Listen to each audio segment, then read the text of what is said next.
বিয়ের সিজন তো চলেই এলো, তোমাদের কটা নেমন্তন্ন বললো?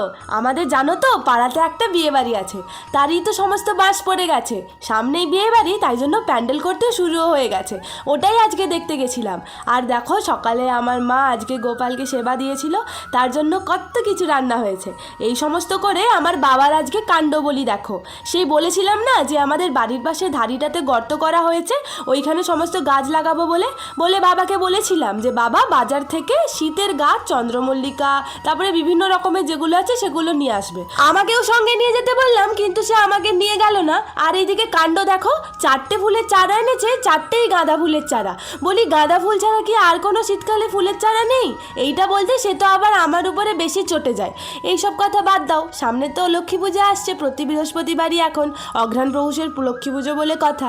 আর ধান তো দিতেই হয়, তাই জন্য দেখো মা কত সুন্দর বেনুনি করছে। পরেরগুলো নেক্সট পার্টে